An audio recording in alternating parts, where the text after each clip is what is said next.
Hi hello ഞാനിപ്പോൾ ഈ വീഡിയോയുമായി വന്നതെന്ന് വെച്ചാൽ എല്ലാവരും യൂട്യൂബ് മോണിറ്റൈസായ വീഡിയോ ചെയ്യുന്നു.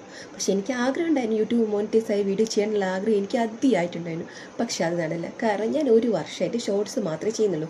ഇപ്പോഴാണ് ഷോർട്സിൻ്റെ വ്യൂ എനിക്ക് തോന്നുന്നത് കുറച്ച് ദിവസങ്ങളായിട്ട് ഈ 34, 35 ആ ഒരു ലെവലിലൊക്കെ. അപ്പോൾ ഞാനിങ്ങനെ അതിനെപ്പറ്റി കുറച്ച് കൂടുതൽ റിസർച്ച് നടത്തി. എന്തുകൊണ്ടായിരിക്കും എനിക്ക് മാത്രം മോണിറ്റൈസ് ആവാഞ്ഞത് എന്ന് ഞാൻ റിസർച്ച് നടത്തിയപ്പോൾ അതിനകത്ത് എനിക്ക് മനസ്സിലായ കാര്യം എന്ന് വെച്ചാൽ ഞാൻ ഷോർട്സ് മാത്രമേ ചെയ്യലുള്ളൂ. അതിനകത്ത് 1, 2 അല്ലെങ്കിൽ 3 ഒരു ലോങ് വീഡിയോ ചെയ്തിരിക്കുക. അതിൽ കൂടെ ലോങ് വീഡിയോ ചെയ്തില്ല. അപ്പോൾ ഞാൻ ലോങ് വീഡിയോ ചെയ്ത് ഞാൻ അവിടെ ഇട്ടു. ഞാൻ അതിനെപ്പറ്റി കാര്യമായിട്ടൊന്നും ശ്രദ്ധിച്ചൊന്നുമില്ല കേട്ടോ. എൻ്റെ ഒരു ആഗ്രഹത്തിന് 1-2 വീഡിയോ അങ്ങനെ ചെയ്തു വെച്ചു. പക്ഷേ എനിക്ക് വാച്ച് അവർ ലൈവ് ചെയ്തിട്ട് ലൈവ് ഞാൻ കുറച്ച് ചെയ്തിട്ടുണ്ടായിരുന്നു. പിന്നെ ഞാൻ ലൈവും ചെയ്ത് നിർത്തി. എന്താ പറയുക, ചില സമയത്തുള്ള എന്താ പറയുക തെറിവിളൊക്കെ കേൾക്കുമ്പോൾ ഭയങ്കര ഒരു പ്രശ്നമായതുകൊണ്ട് ഞാൻ അതവിടെ നിർത്തി. അപ്പോൾ അങ്ങനെ ഞാൻ ചെയ്യില്ല. വല്ലപ്പോഴൊക്കെ എന്തെങ്കിലും വിശേഷപ്പെട്ട ദിവസങ്ങളിലൊക്കെ വന്നിട്ട് ഒരു ലൈവ് ചെയ്യലേ ഉള്ളൂ. അങ്ങനെ ഞാൻ അതൊക്കെ നിർത്തിയ സമയത്ത് ഇപ്പോൾ എനിക്ക് 115 മണിക്കൂറായിട്ട് തന്നെ എനിക്ക് വാച്ച് അവർ അയക്കുള്ളൂ. പക്ഷേ എനിക്ക് ഒരു കാര്യം മനസ്സിലായി. ഞാൻ ലൈവ് ചെയ്തതും അതൊന്നും പറ്റാണ്ട് ഞാനൊരു 2-3 വീഡിയോ ഇട്ടെന്ന് പറഞ്ഞില്ലേ, ആ വീഡിയോ എനിക്ക് ഒരു 7 മണിക്കൂർ 8 മണിക്കൂർ വെച്ച് വാച്ച് അവർ കയറിയിട്ടുണ്ട്. അപ്പോൾ എനിക്ക് ഇപ്പോൾ ഒരു കാര്യം മനസ്സിലായി. എനിക്ക് ഒരു വർഷമായിട്ടും എൻ്റെ യൂട്യൂബ് മോണിറ്റൈസ് ആകാത്തതിൻ്റെ റീസൺ എന്താണെന്ന് വെച്ചാൽ ലോങ് വീഡിയോ ചെയ്യണം.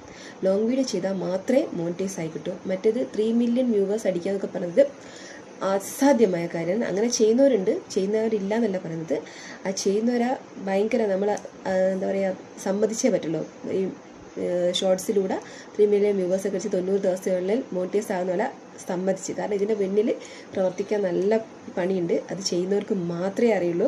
അത് ചെറിയൊരു 2 മിനിറ്റ് നേരത്തെ അല്ലെങ്കിൽ 3 മിനിറ്റ് നേരത്തെ ഒരു ഷോർട്സ് ആയാലും അല്ലെങ്കിൽ എന്ത് ചെറിയൊരു വീഡിയോ ആയാലും അതിന് പുറകിൽ കുറച്ച് എഫേർട്ടുണ്ട്. പിന്നെ എന്താ പറയുക, അത്രയും സീരിയസ് ആയിട്ട് തന്നെ ഇതിന് നോക്കിക്കാണുകയാണെങ്കിൽ മാത്രമേ നമുക്ക് ഇതിൻ്റെ അകത്തും എന്തെങ്കിലുമൊക്കെ ആയിത്തീരാൻ പറ്റുള്ളൂ.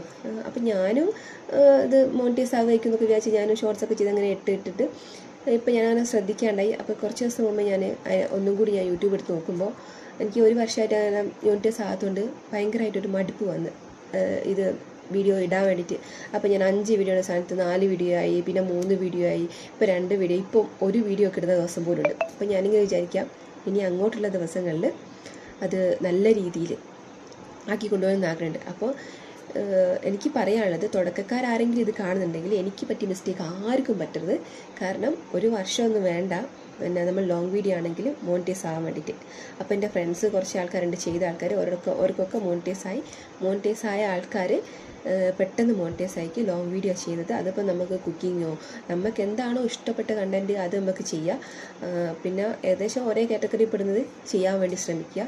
അപ്പോൾ ഇനിയിപ്പോൾ കുറച്ച് ലോങ് വീഡിയോ ഒക്കെ ചെയ്യണമെന്ന് വിചാരിക്കുന്നുണ്ട്. ചെയ്ത് മോണിറ്റൈസ് ആക്കി എടുക്കുന്നവരുണ്ട്. അപ്പോൾ എല്ലാവരും യൂട്യൂബ് മോണിറ്റൈസ് ആയ വീഡിയോ കൊണ്ട് വരുമ്പോൾ ഒരു വെറൈറ്റി ആയിക്കോട്ടെ എന്ന് വിചാരിച്ചു. എൻ്റെ യൂട്യൂബ് മോണിറ്റൈസ് ആയില്ല. അപ്പം മോണിറ്റൈസ് ആകാൻ വേണ്ടിയിട്ട് ഇനി ലോങ് വീഡിയോ ഒക്കെ ചെയ്യുമ്പോൾ നിങ്ങൾ സപ്പോർട്ട് ചെയ്യുക.